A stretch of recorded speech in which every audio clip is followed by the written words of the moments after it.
It was around 2:13 p.m. Eastern when the first whispers started moving through Washington like smoke.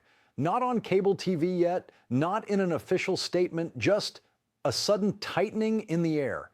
According to observers tracking federal activity, a previously overlooked FBI interview detail, buried in paperwork, mentioned in passing, almost dismissed, was allegedly flagged again.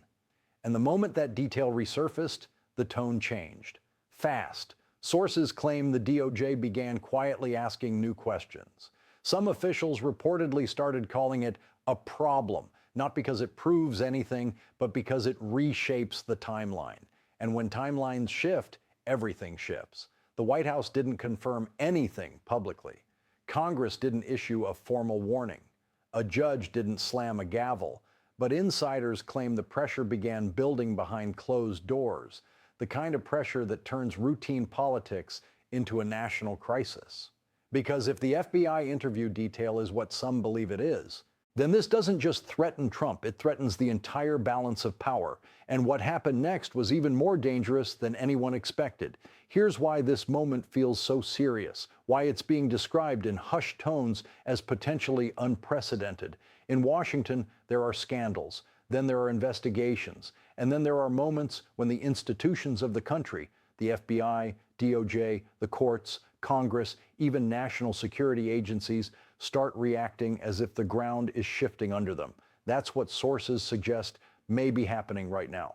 Because when a single FBI interview detail resurfaces, it doesn't just create headlines. It creates new legal angles, new political weapons, and potentially new national security concerns, even if nothing is confirmed. And the risk isn't just Trump looks bad. The risk is a chain reaction, a DOJ probe that expands under political pressure, a court fight that escalates into emergency filings, a congressional showdown where lawmakers demand answers or threaten retaliation, a market panic if instability feels inevitable, a foreign policy shock if adversaries interpret the chaos as weakness. Some analysts believe the next 48 to 72 hours could be critical, not because we're guaranteed to see something explosive, but because the response from institutions will signal whether this becomes a contained controversy or a national level meltdown. And make no mistake, if this escalates, it could reshape everything: the 2024 political battlefield, the legitimacy of federal institutions, and the public's trust in the system itself. This is bigger than Trump. This could redefine what power even means in America. To the citizens who have felt powerless watching the country swing between chaos and gridlock. To the people who feel like the rules are only enforced when convenient. To anyone who has ever looked at Washington and thought, none of this is real, none of this matters to my life. Stay with me. Because stories like this don't stay in courtrooms. They don't stay in committee rooms. They don't stay on Twitter. They spill into your paycheck, your retirement account, your safety, your rights, and the stability of the country you wake up in every morning. When the FBI, DOJ, and the courts get pulled into political warfare, the shockwaves hit everything: prices, jobs, international stability, even local security. And whether you love Trump, hate Trump, or you're exhausted by Trump, this moment matters because it's not just about one man. It's about what happens when a nation's most powerful institutions collide. And when that collision happens, regular people pay the price. So I'm going to break this down clearly. No legal jargon, no partisan yelling. Just the timeline, the pressure, the alleged twist, and why some officials are acting like this could become a national emergency. Because what we're watching isn't just politics. It's a power struggle, and it's escalating.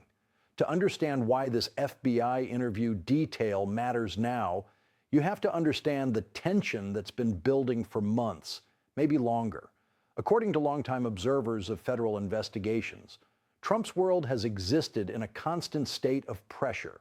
Legal challenges, media storms, internal betrayals, shifting alliances. But beneath the noise, there's something deeper, a pattern.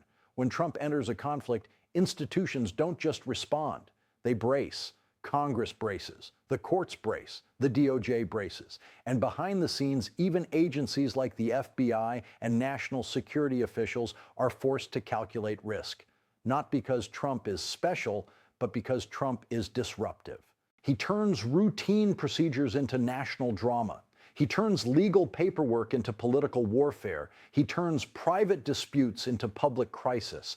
And that creates an environment where every small detail becomes dangerous, especially in investigations, especially in interviews, because interviews aren't just conversations. In federal terms, interviews become records. Those records become references. Those references become evidence, or the perception of evidence. And in a country already fractured, perception is fuel. Sources claim that in recent months, Trump's orbit has been flooded with warnings. Some legal analysts reportedly said certain filings could open new doors. Some congressional staffers allegedly feared a showdown over federal funding, possibly even a shutdown threat. Some intelligence watchers reportedly flagged international risks, NATO tension, adversaries testing boundaries, global markets reacting to instability. At the same time, Trump's opponents have been hunting for leverage, and Trump's allies have been demanding retaliation. So the institutions are stuck in the middle. If they act too aggressively, they're accused of political persecution. If they act too cautiously, they're accused of weakness. And that's where the FBI interview detail becomes explosive, because sources suggest this detail wasn't just a minor footnote. It allegedly touches something bigger, a timing issue, a knowledge issue, a coordination issue. In other words, who knew what, when, and what they did after. And in Washington, that's the kind of question that can collapse alliances overnight.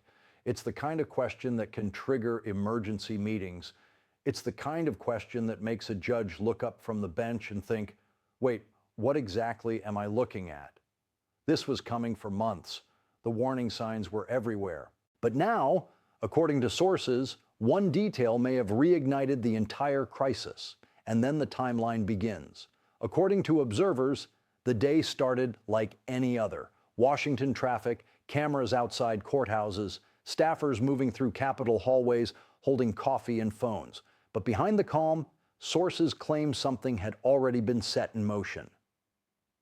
8:06 a.m. ET, a legal analyst posts a vague warning online. Watch filings today. Something's moving. No details, no proof, just a signal. Most people scroll past, but in political circles, those messages land like thunder. 9:41 a.m. ET. According to sources, a small group of attorneys and aides begin making calls. Not press calls, not campaign calls, the kind of calls that sound like, have you seen this? Is this real? Who else knows? At this stage, nothing is confirmed, but the tone is urgent. And that's when a key phrase allegedly starts appearing in conversations: FBI interview detail. Not new evidence, not new charges, just a detail. And yet people react like it's a live wire.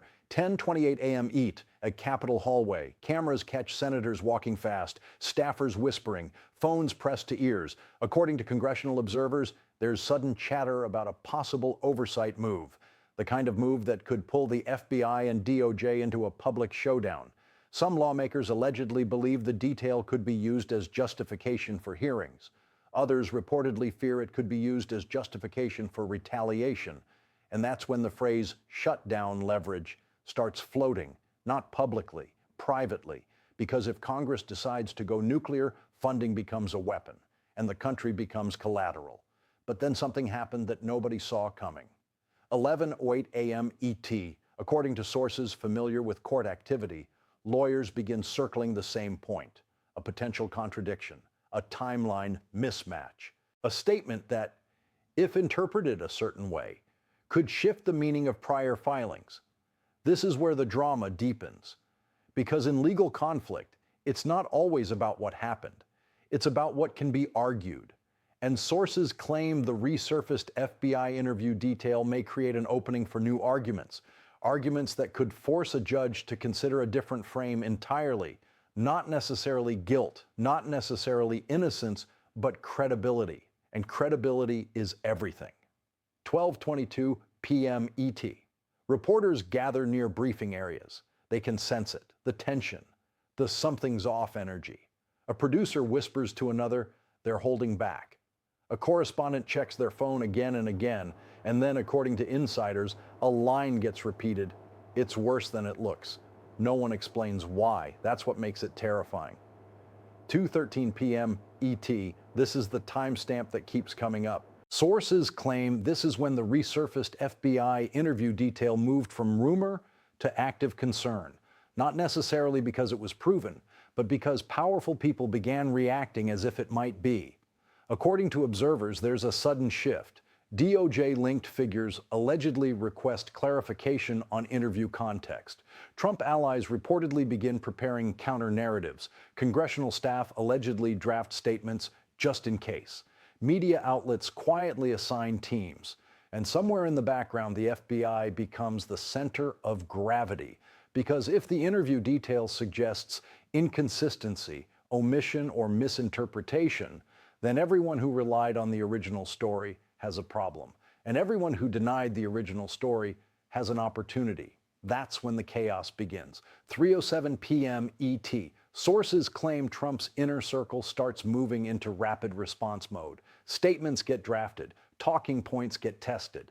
Some insiders allegedly push for maximum aggression.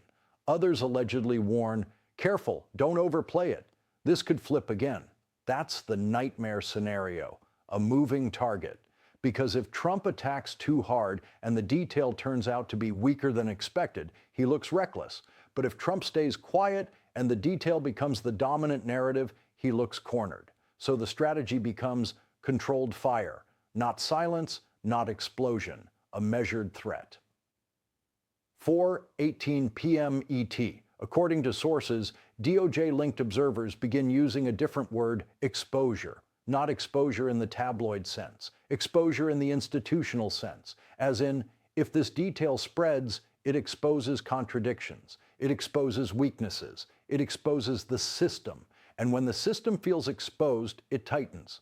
That's when people start talking about potential protective actions, not arrests, not raids, but legal and political shields, emergency motions, sealed filings, witness clarifications, congressional countermoves, and the public sees none of it. They just feel the atmosphere shift. 6:02 p.m. ET.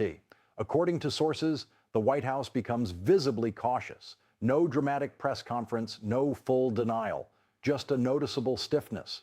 Because the White House doesn't want to touch the FBI. It doesn't want to touch the DOJ. And it definitely doesn't want to touch Trump's legal orbit.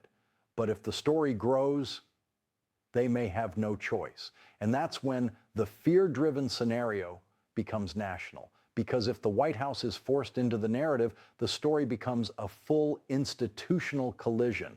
Trump versus DOJ, Trump versus FBI, Trump versus Congress, Trump versus court, and the country watching it unfold like a slow-motion crash. 7:42 p.m. ET. Night coverage begins. Anchors speak carefully. Pundits speculate. Legal experts lean forward and say, if this detail is what it appears to be, and then they pause. Because they know what happens next. If it's real, it changes everything. If it's not, it still changes everything because of the reaction. And that's when the phrase stunning twist begins trending.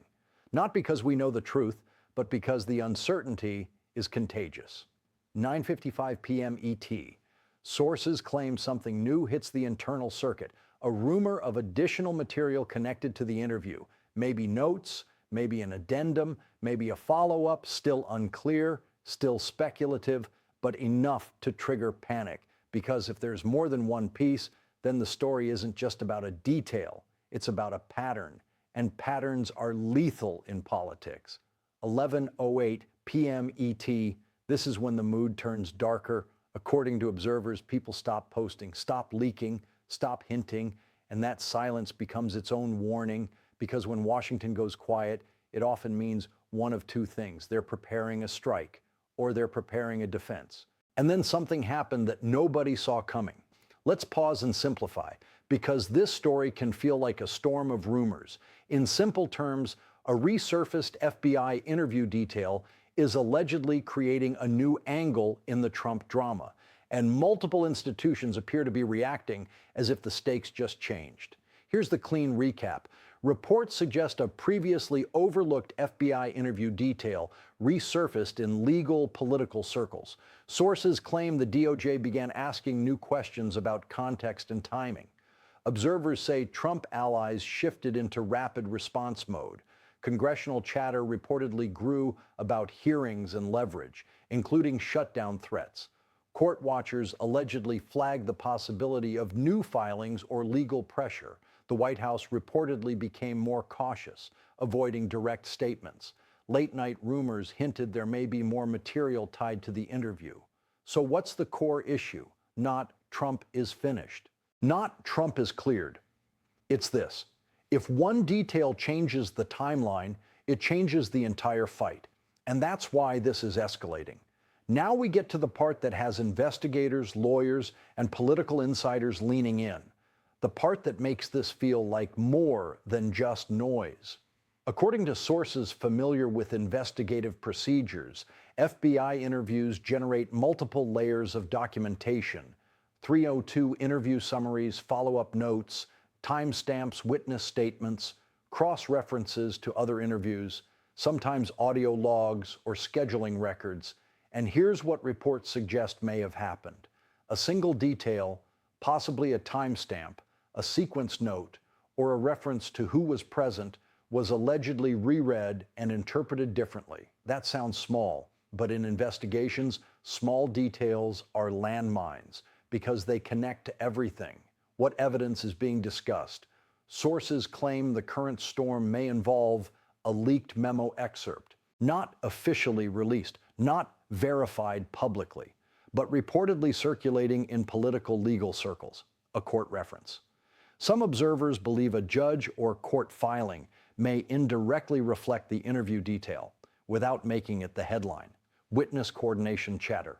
According to analysts, the detail may raise questions about whether statements align too perfectly, too quickly. A timeline mismatch. The most dangerous kind of mismatch. Not a contradiction that screams lie, but a contradiction that whispers someone adjusted the story, numbers and pressure points. Reports suggest this isn't happening in a vacuum. Insiders point to broader pressure mechanics. Congress members allegedly counting votes for hearings, dozens in play, legal teams reportedly preparing multiple draft filings, media outlets allegedly tracking several sources for verification. Markets and donor networks watching for instability signals because political chaos affects money fast. And then comes the alleged reveal. The big reveal, speculative. According to some sources, the resurfaced FBI interview detail may suggest that a key statement was recorded differently than the public narrative implied. Not that the statement is fake, not that it's proven wrong, but that the framing may have been incomplete. And if that's true, the implications are massive. Trump allies could argue the system manipulated interpretation. Trump opponents could argue the system is now vulnerable to attack. The DOJ could face pressure to clarify. The FBI could face pressure to defend procedures. A judge could face pressure to demand precision. And suddenly, the story becomes bigger than Trump. It becomes a question of whether the institutions can survive the collision, because once the public believes the system is bending, everything collapses into tribal warfare. Why this changes everything. This is where the documentary tone turns serious, because if the detail becomes central, then the fight isn't just about Trump. It becomes about whether federal agencies are trusted, whether courts are seen as neutral, whether Congress uses investigations as weapons, whether the White House can stabilize the narrative, whether America can handle another institutional meltdown, and the scariest part, even if nothing is proven, the perception alone could cause real consequences. Protests, economic jitters, foreign adversaries, testing boundaries, political violence, risk rising. Even if leaders discourage it, public faith collapsing further.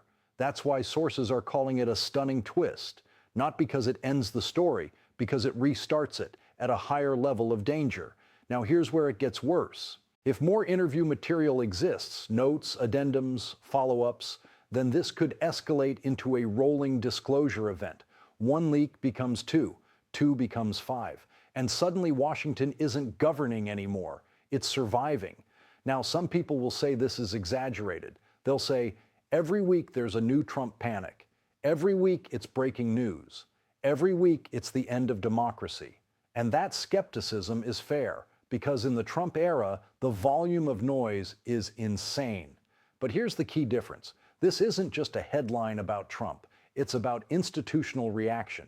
Even if the FBI interview detail is misunderstood, even if the leak is incomplete, even if the story is being weaponized, the response from the DOJ, Congress, court watchers, and the White House is what makes it serious, because institutions don't need proof to panic. They just need risk. And the risk here is not only legal, it's structural. Confirmed versus unconfirmed matters. So let's be clear. We do not have public confirmation of the full detail. We do not know if the leak is complete. We do not know how a judge will interpret it. We do not know if the DOJ will expand anything. But we do know this. If powerful people believe the detail could shift the fight, they will act like it's real. And those actions, hearings, filings, statements, shutdown threats, international messaging, can trigger consequences even without final proof. That's why this remains extremely serious. Not because certainty exists, but because escalation does. So what happens now? According to observers, the immediate fallout could hit in 3 directions at once: political, legal, social. And the next few days may decide whether this stays contained or detonates into a full crisis. Here are 3 possible scenarios based on what analysts are watching. High chance, 60%, escalating rhetoric, plus new filings. More court activity, more congressional threats, more leaks. Medium chance, 30%. Controlled containment agencies clarify quietly. Legal teams stabilize. Story fades slightly. Low but dangerous chance, 10%. Institutional collision. Congress goes aggressive. Shutdown leverage appears. Foreign policy stress rises. And the terrifying truth is this: even the low chance scenario is the one that breaks the country's stability the fastest. Because when institutions collide, the public loses trust. And when trust collapses, chaos fills the gap. If you want the next update as this develops, stay connected, because after tonight, nothing feels untouchable anymore.